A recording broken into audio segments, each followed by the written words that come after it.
The Paracave Podcast, proudly brought to you by major sponsor Jack's Pale Ale, exclusively available at Parramatta Eels Club, Shannon Cooney from Glenmore Park Realty, BTZD Clothing, and the official media partner of the Paracave Podcast, the Parramatta Times.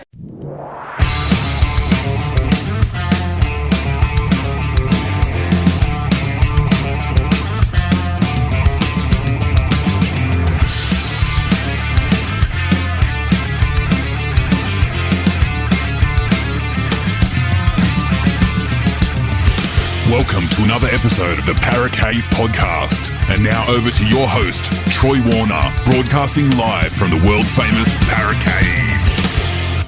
And yes, hello and welcome back to another episode of the Paracave Podcast. Troy Warner here, and a very sad Troy Warner as Parramatta went down again in round number 17.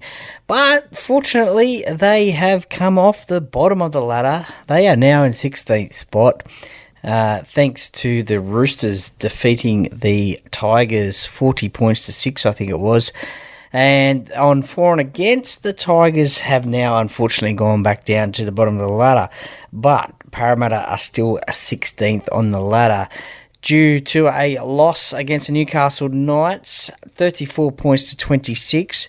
Played in front of 27,424 fans at Mcdonald Jones Stadium, and let me tell you, there was plenty of Parramatta Eels support up there, which was great to see. They were loud and proud during the game.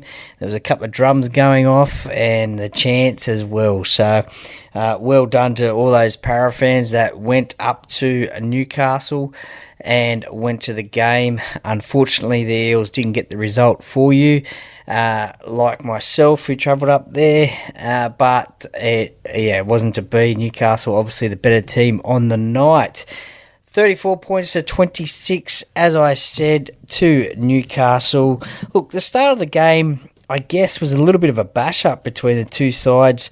The first 12 minutes, I guess both sides trying to work each other out during that period, because there were, there was a few try-scoring opportunities, but mostly it was just trying to work each other out. And Parramatta's first try, look, that came to Blaze Talangi, who scored the first try for Parramatta in the 12th minute. So it was a pretty well-constructed try, I guess, with the winger for Newcastle. I think that was Greg Marzu, I think. He came in and that gave Talangi space, and with the speed that he possesses, he scored in the corner, and it just shows you the value of speed, something that Parramatta lacks in the outside backs. For Parramatta is speed, and that first try just showed you that if you got the speed, you're going to score tries. And Blaze got the first one for Parramatta.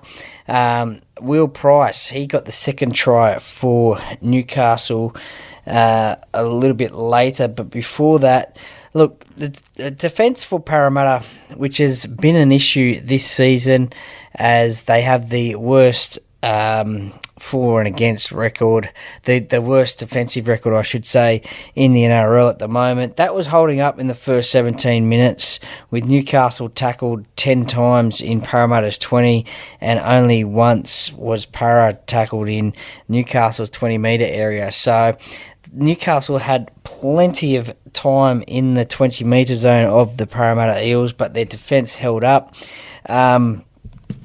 A little bit later, Micah Sivo, bit of a crucial no-try call to Micah. He was deemed to have not got the ball on the line. Look, for me and the Fox commentators as well, there was no doubt it could have brushed the line and then been pushed back. And it just, I guess, sort of raises the question as well these days, is there the technology to zoom in, or is there even a benefit of the doubt call anymore? I don't know, but has that been taken out of the game? Surely that was a try, I would have thought anyway. It would have just maybe brushed that line for Micah Sevo. Graham Annesley came out in his weekly report today and said that he was happy with the on-field decision of no try and also the bunker calls as well of no try when they went through it as well. So a little bit of an interesting one there, but good signs there that Parramatta was certainly on the attack. But then the Englishman, the debutant for Newcastle, Will Price, son of Leon, famous English player in the Super League, scored his first try. And two things that I guess come to mind with Will Price's try is Sean Lane. He was trying to tackle, I think it was Daniel Saifidi, and look, instead of he made the tackle on Daniel, but instead of wrapping up the ball, he went down and I guess tackled him around the legs. But we all know that without wrapping the ball up close to that line, something like an offload, which did happen, can happen and did happen, and Saifidi was able to get the ball away to Will Price. And look, it's hard to say really if he didn't make the. Hard to say he did make the tackle, but he didn't wrap up the ball. So, and then the pass to Will as well. Look, is it just me calling it forward? Was it forward? I don't know. Maybe it was the angle of the camera on the TV. Maybe it just happened so fast. But for me, it looked like the motion of the pass was forward. But it was awarded to Newcastle. And look, congratulations to Will on scoring his first try. I guess these types of tries are hard to call because of the speed and the angles. We all know they can't be ruled, forward passes can't be ruled in the bunker.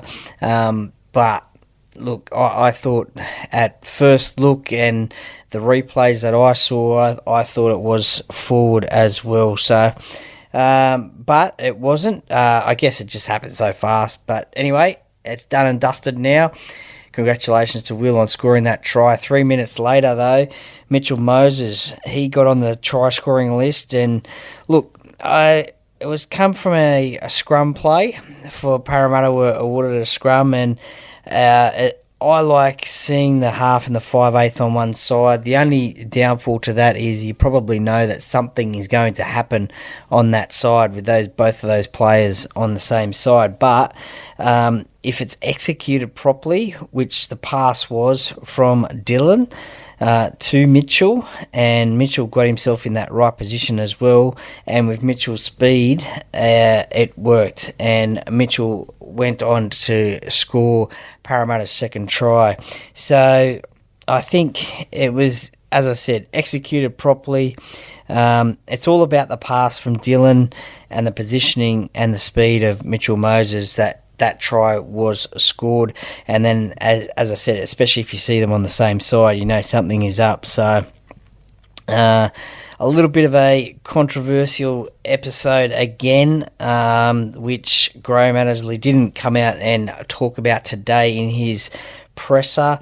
The pass backwards from Micah Sevo. Look, Micah was going into touch, and he, in what I thought my opinion was anyway, let me know your thoughts, but I thought it was passed back infield in a backwards motion. It landed, I think, on Dane Gagai, and Sean Russell's picked it up and scored, but it was ruled no try. But I'm pretty sure Sevo knew that he was going out, so he's passed the ball backwards. I couldn't see a knock on there. Maybe it was because it touched a Newcastle player that they ruled it to be a knock on, but it was definitely passed backwards. That's what I reckon anyway. Let me know your thoughts. Was that a try or no try? Newcastle's second try to Greg Marzu, who scored 2 on the night as well. It just looked like a bit of a training run for me from a Parramatta fans' perspective. The ball got shifted out to the left-hand side. Newcastle got the overlap. Will Penasini unfortunately missed a tackle on Greg Marzu, and he scored in the corner. And Jackson Hastings, he unfortunately missed the conversion, and that went into half-time 12-10 in favour of Parramatta. So it's still, at this point at half-time, it was still anybody's game, certainly being 12 points to 10, and a couple of decisions going against Parramatta. And look, it still was anybody's game. Now, the worrying thing for Parramatta fans, obviously, is the second halves that come out of Parramatta of recent times. And we have seen them not be so successful in the second halves. We had that game against the Dolphins, I think Manly as well, the Sharks, the Bulldogs as well, just to name a few there, that the second halves aren't probably the best from Parramatta. But at this point at half-time, it was still 12-10, so anybody's game. But 5 minutes after half-time, Newcastle, they take the lead in the game through Greg Marzu's second try. And look, it was just a simple overlap and misreads in defence by the right-hand side defence of the Eels. Newcastle created space, and look, even despite Gutho's best efforts at fullback there, he couldn't stop Marzu, and then Hastings converts from the sideline. His goal kicking on Saturday night, 5 out of 6, and a lot of those shots were from near the sideline. So he had a pretty good game on Saturday night, and look, his goal kicking kept them in the game all the time there, and even taking the lead in this instance. They took the lead 16 points to 12.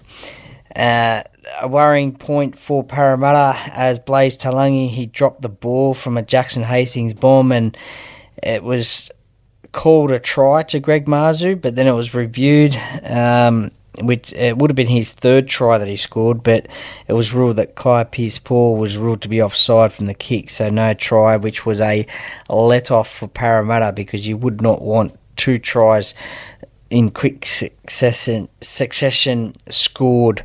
So I think, and then a few minutes later again, another no try to Newcastle, as Bradman Best, who scored 2 tries in the game. It could have been 3, but he failed to ground the ball in the in-goal.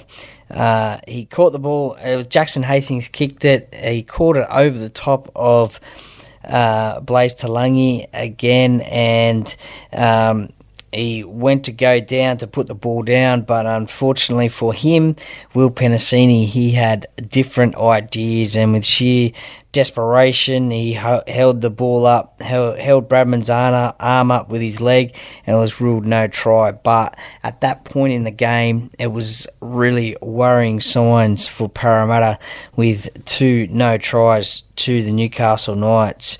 But then, fortunately, Parramatta get the lead, or they get back level through a try to Blaze Talangi after a Mitchell Moses kick. Look, it was knocked back by Penasini, and then you could almost call it a basketball type of pass from Cartwright to Talangi, and he got the ball down. He did have to step a Newcastle defender, but unfortunately, Mitch, he missed the conversion, but scores were level at this point. Look, Dylan Brown, he had, I thought, a bit of a quiet game, I thought, from his standards. For the total of the game, he had 16 runs for 133 metres, but only 3 runs in 60 metres. So, look, I guess 60 minutes, I should say. Look, I think that's, I don't know whether that was coached into him, because he has done a lot of running over the last few weeks and has scored a try or 2 with that big left foot step. I think, who was it against? I think it might have been the Sharks game where he scored that try. from a long distance out. But he has done a lot of running. It might have even been before the Sharks game when he was playing halfback. He has done a lot of running of late, and we all know that step that he does possess. But maybe there was an opportunity for him to run. He did have a good passing game, as I said, led to Mitchell Moses' first try and played a part in his second try as well. But I just thought it probably was a game that Dylan Brown didn't necessarily get involved in too much. He did a little bit with those passes to Mitchell for his tries, but in terms of running, it wasn't his usual running game that we're used to seeing. 20 minutes to go, it was 16 all, and look, a controversial no try again to Parramatta, this time through Blaze Talangi, which would have been his third try for the night. It was ruled that he ruled short of the line, the ball was short of the line, and that it rolled forward onto the line, which was ruled a knock on. So, look, in my opinion, it looked like a try. It might have looked like that it rolled, as it wasn't grounded conventionally, but I think it was still grounded on the line.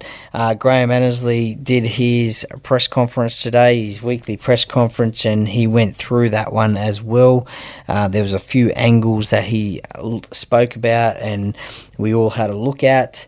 And again, he was happy with the on-field decision of no try. Look, again, I think the commentators said it was a try. I thought it was a try as well, looking at it numerous times as well. But unfortunately it wasn't. So that was at a point where 20 minutes to go and it was 16 all. So the game could have went the other way. But unfortunately it was ruled no try. But thankfully a minute or so later Mitchell scored his second try. And again, it just shows you the pace that he has, which is pretty important to have in a football side and something that Parramatta lacks in their outside backs. But thankfully, Mitchell Moses doesn't lack it. Blaze was playing 5/8, passes the ball to Dylan Brown, who, again, as I said before, his passing game was pretty good. He got the right pass to Moses, and Mitchell was just too quick for Dane Gagai. And look, despite Fletcher Sharp coming over in cover defence and trying to knock the ball out, Mitchell was still able to get the ball down. Unfortunately, though, he missed the conversion on that one. So Mitchell, he probably had a below par kicking conversion rate, his goal kicking, for his standards. He's got a 77% career strike rate for goal kicking, but unfortunately only 3 out of 5 on a 60% record on Saturday night. So a little bit disappointing from Mitchell. I think his first couple of goals were from the sideline as well. So he'll be disappointed with that in his goal kicking. Only 3 out of 5. So, but in saying that, some of those goals were hard to try and get, as they were. A lot of Parramatta, or all of Parramatta's tries, except for Junior Paolo's try later on, were scored close to the post. So, some very difficult kicks there. Unfortunately, Newcastle, they hit back through Tuala on the wing. They levelled up the scores with 14 minutes to go. Look, again, Parramatta's defence, it just really let down. And again, in this time, Sivo, he came out of the line, misses the tackle on Dane Gagai, I think it was. And look, Gagai puts in a small kick, and look, there's 2 Parramatta players there with Tuala on the wing by himself. Unfortunately, Sean Russell, he knocks the ball back. He wasn't able to gather that one back in, dueling with Dane Gagai to try and get the ball. And look, it goes out to the wing, and Tuala, he picks it up and scores in the corner. And Jackson Hastings, he converts it from the sideline. It was a great kick. There is a thing on a post on social media. I'm not too sure who it's from. I can't remember, to be honest, whether it's a Newcastle post or not. But there's the kick from Kurt Gidley from the sideline. I think it's a game against Melbourne to win it. And there's also down below that one, this Jackson Hastings kick. So both kicks in a very similar position. And both being converted. So, look, and then some very disappointing patches of play for Parramatta. Bradman Best, he scored his first try of the night. Look, Parramatta were on the attack, and unfortunately the pass from Will Penasini to Blaise Talangi, look, it had to be fast and precise, but unfortunately it wasn't, and Talangi has dropped the ball. Bradman Best picked it up, streaks away.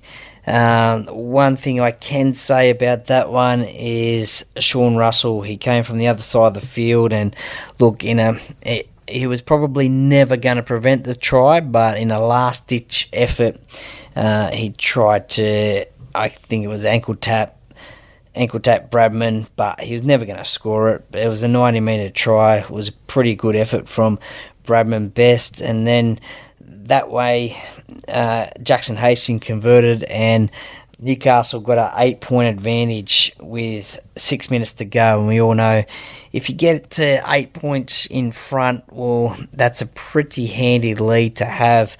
As we all know, a converted try is 6, so the opposition has to score twice. But sometimes in this day and age that is doable, but still having that 8-point advantage is pretty handy to have.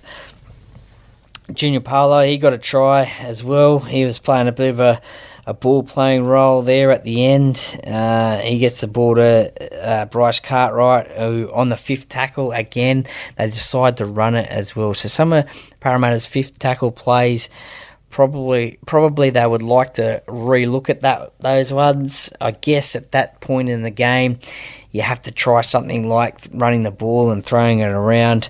Well, Bryce Cartwright, he was able to get a great offload back to Junior Paulo, who crashed over, made the scores 28-26 after Mitchell converted that try, and it was only a few minutes to go. So it was set for a bit of a grandstand finish, with Newcastle only holding that 2-point advantage. Parramatta still had to score again, so it was always going to be difficult. And look, unfortunately, it looked like maybe just potentially, there was a minute 30 to go, and minute 30 to go in the game, 5th tackle again. Parramatta decide to run it again. As I said, I guess you just have to try and do something like that at that point. Unfortunately, Will Penasini knocked it on. Bradman Best picked it up, and look, the rest is history. Newcastle win the game 34 points to 26. Look, my disappointment from that try is the fact that the Parramatta side didn't turn and chase Bradman Best. Look, Bradman was already gone. He was already gone. I do give credit to RCG. He was never going to catch Bradman, but he was there running. Bradman was already in front of Blaise Talangi. I thought maybe Blaise could have tried a bit harder to try and chase him, although we saw in Bradman's first try that he was too quick for Blaise anyway. But I just thought maybe it was at the end of the game and everyone would have been gassed and whatever, but I was just disappointed with the rest of the chase from the Parramatta side. I guess this happened in Newcastle's 10-metre zone, and I guess once Bradman got the ball, you were never going to stop him anyway, but I dare say a good chase probably would have been better to see from the Parramatta side. Look, my player of the game, my Parramatta player of the game, well, I mean, it's very hard, I guess, to choose a player of the game from a losing side. I guess everyone's player of the match was Mitchell Moses, 2 tries, 3 goals, nearly 600 metres in kicking, so 145 metres in run metres, only 2 behind Clint Gutherson, who was the top run meter for Parramatta with 147, 21 runs there, so busy at the back, Clint Gutherson. Will Panasini, I think he probably had a little bit of a disappointing game by his standards. Some of those passes were hard to take, but sometimes you just have to take them anyway. Missed some tackles as well. And the good part about Will's game was, as I said, he did hold up Bradman best with his foot, so that was probably okay there. Blaze Talangi, a few things to work on for him, although he did score 2 tries and he does have that speed that Parramatta needs, but still, I mean, he is only learning. I think it's only about his 6th or 7th game in first grade, so he is only still learning as well. It did drop that ball, which fortunately didn't end up in a Newcastle try, and did make a couple of defensive errors, but as I said, he is still learning. He is definitely not a player that I want to lose from Parramatta. I hope they re-sign him. And every game that he plays, he will get experience and he will learn. So I think that is something that, as I said, that's someone that I want to keep definitely at Parramatta, and I hope they do. I hope they are doing everything they can to try and keep him at Parramatta. In terms of run meters, look, there was only 4 forwards over the 100-metre mark. RCG topping that one with 138 metres, Junior 136 run meters, so he was quite busy for the time that he had. 39 minutes he played, RCG 64 minutes, so very similar run meters to him. But I guess if you are going to win a game of football, you need your forwards to be dominant, and getting those run meters up over 100 definitely, maybe even hitting 150, 170, something like that. Bryce Cartwright 89. Matt Arthur, who was on debut, look, I think he was impressive. 4 runs for 25 metres, but he did make 18 tackles as well. So, look, it's his debut game, and congratulations to Matt Arthur, player number 846, I think, for Parramatta. We may see him in the side for weeks to come, and maybe even hopefully the future as well. He is another young gun that we want to see stay at Parramatta as well. Matt Dury, I think he was okay in his return back to the NRL. A few calls for him to come back. Look, my concern for Parramatta is Sean Lane, 80 minutes, Bryce Cartwright, 80 minutes. Out of those two, I think, look, Bryce can probably play 80. I don't think Sean Lane can play 80 minutes. I think it probably was working better when he was coming off the bench in short spurts. I guess with this injury to Jermaine Hopgood, then that probably lessens the options. But you do have players like Matt Dury and Luca Moretti as well trying to knock on the door to get a start in first grade. And I just don't think that Sean Lane is an 80-minute player. I think, some of the forwards there, they do look tired out on that field, but I just don't think he's an 80-minute player, Sean Lane. So something to think about there moving forward. And as I said, I think probably the player of the match from a Parramatta perspective was Mitchell Moses. Pretty hard to determine a player of the match from the Newcastle side. I think, Bradman Best, 357 metres. We all know why. Obviously, those two long-range tries contributed to that.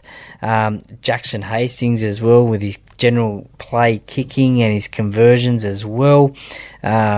He had a big influence on the game, and obviously Will Price as well for Newcastle making his debut. He had a pretty solid game as well, and I dare say that he will be lining up again this weekend for the Newcastle Knights.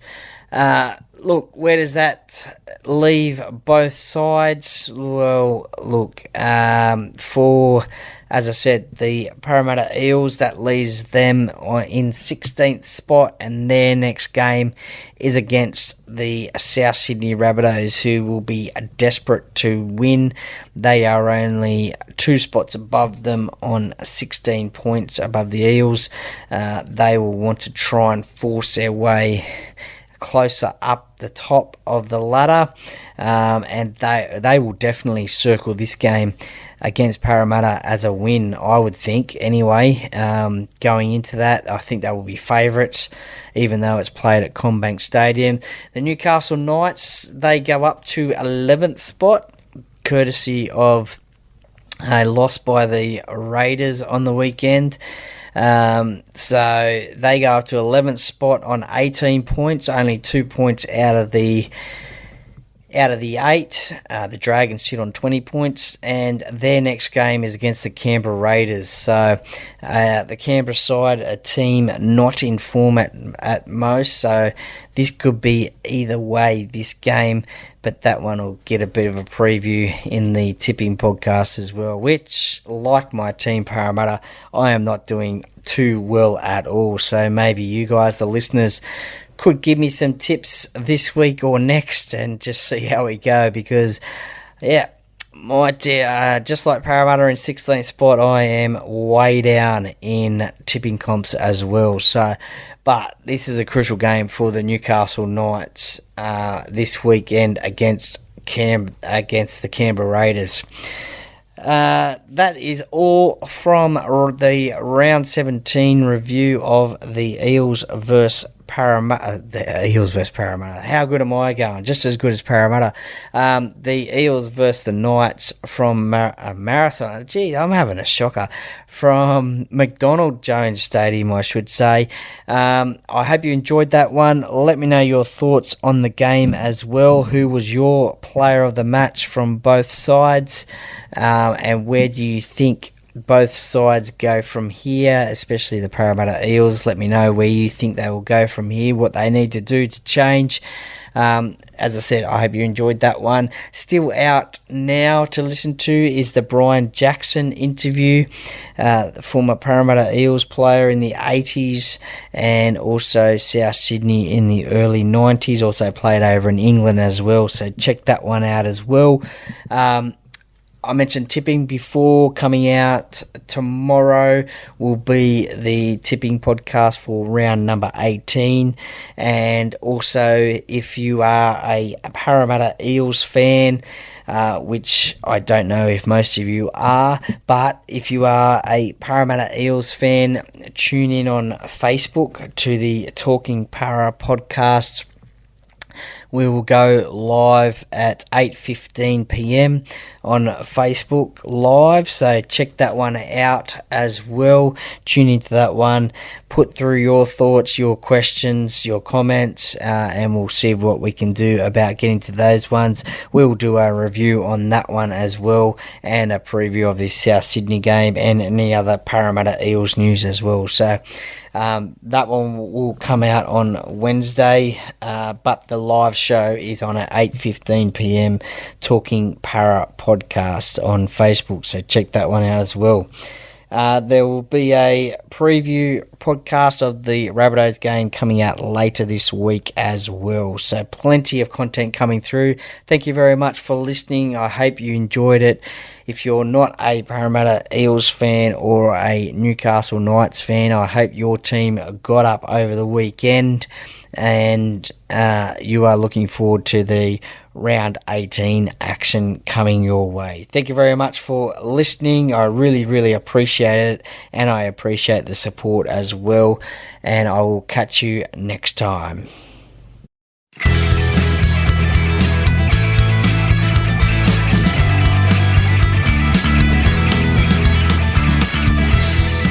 Thank you for listening to another episode of the Parramatta Podcast. See you next time.